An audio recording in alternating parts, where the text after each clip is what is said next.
Bienvenue à tous pour cette édition spéciale de la Nations League 2025. Préparez-vous à vivre des moments inoubliables avec les équipes les plus talentueuses d'Europe.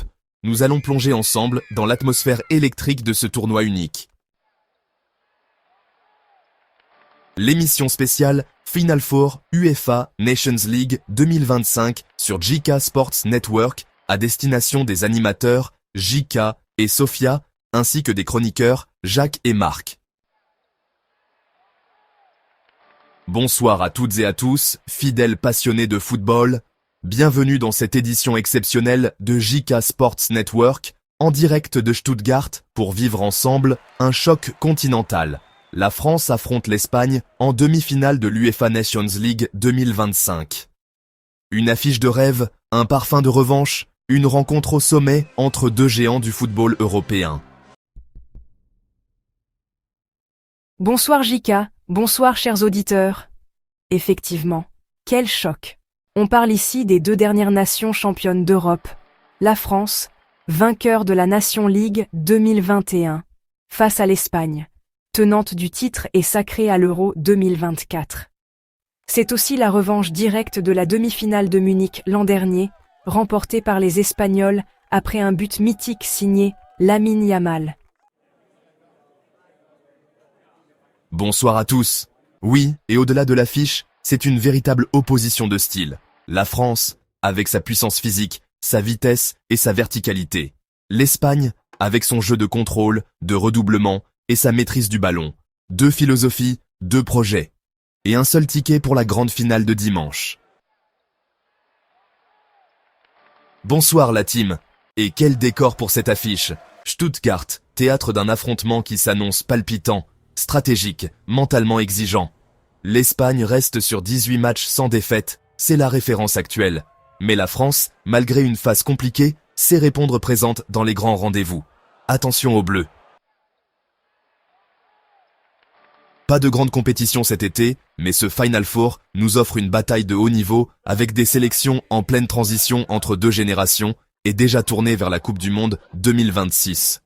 Et surtout, entre la victoire du PSG en Ligue des Champions et la Coupe du Monde des clubs qui approche, ce France-Espagne s'inscrit dans un calendrier international ultra compétitif. Et ce n'est pas juste un match de prestige. La France est actuellement 3e au classement FIFA, l'Espagne 2e. C'est un duel entre deux puissances qui veulent en installer leur domination sur le football mondial. Cette Nations League, souvent critiquée à sa création, est aujourd'hui devenue une vraie compétition de référence. Et il faut le souligner, chaque rencontre entre la France et l'Espagne ces 10 dernières années a eu un impact historique. Finale, demi-finale, match de prestige. Et aujourd'hui encore, l'histoire s'écrit sous nos yeux. La Roja, emmenée par Luis de la Fuente, ne cesse d'impressionner. Ce sélectionneur, parfois sous-estimé, a construit une équipe extrêmement structurée, avec des jeunes talents parfaitement intégrés à une colonne vertébrale solide. La défense est jeune, mais disciplinée. Mingueza Koubarsi, Dean Huijsen Cucurella. Au milieu, Pedri Fabian Ruiz dicte le jeu.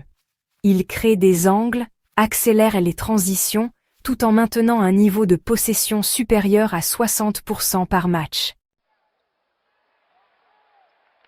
Et devant, c'est le feu. Lamine Yamal, 17 ans, est déjà l'un des meilleurs joueurs du monde. Nico Williams, provocateur, dribbleur, décisif. Dani Olmo, c'est l'intelligence tactique. Et Morata, même s'il divise, reste un attaquant au profil unique, capable de fixer, décrocher et libérer les espaces pour ses partenaires. Cette Espagne n'est pas seulement talentueuse, elle est structurée, concentrée, chirurgicale. Et elle a surtout une maturité collective bluffante pour son âge moyen. Deschamps reste fidèle à sa ligne. Solidité, discipline, impact. Malgré des absents, les Bleus ont réussi un retour fantastique face à la Croatie. En quart, menés 2-0, ils ont arraché les tirs au but pour s'en sortir. La défense aligne ce soir. Maignan dans les cages, Gusto, Konaté, Lenglet, Digne. Un mix entre jeunesse et expérience, avec des joueurs rapides dans le repli, mais parfois friables dans l'axe. Le milieu est dense et mobile.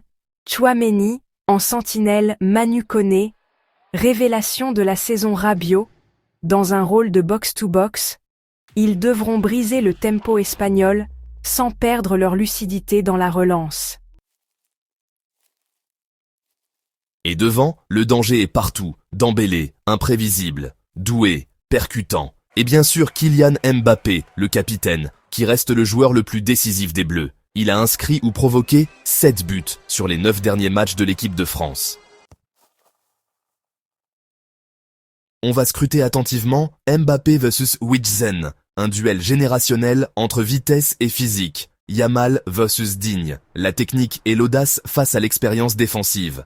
Et au milieu, Griezmann, absent ce soir, aurait pu défier Rodri, mais le match se jouera désormais entre Pedri et Rabiot pour contrôler le tempo. Il ne faut pas oublier les ailes. Nico Williams contre Gusto Doué, contre Mingueza. Les débordements, les transitions rapides, les espaces dans le dos des latéraux seront des zones critiques. Et mentalement, tout est ouvert. L'Espagne joue avec une confiance technique phénoménale. Mais la France sait souffrir, revenir, frapper fort quand personne ne l'attend. C'est une équipe qui gagne souvent dans l'adversité. Voici donc les compositions confirmées pour ce soir. Espagne en 4-3-3. Unai Simon, Mingueza, Cubarsí, Dean Huijsen, Cucurella, Pedri, Fabian Ruiz, Dani Olmo, Lamine Yamal, Alvaro Morata, Nico Williams. France en 4-3-3, Mike Maignan, Malo Gusto, Ibrahima Konaté, Clément Langlais, Lucas Digne, Aurélien Tchouaméni, Manu Koné, Adrien Rabiot, Mati Tel ou Désiré Doué, Kylian Mbappé, Ousmane Dembélé. Deux nations historiques, des talents générationnels. Un enjeu majeur. Ce soir, la France et l'Espagne vont écrire une nouvelle page du football européen. ALL. Bon match à tous et vive le football!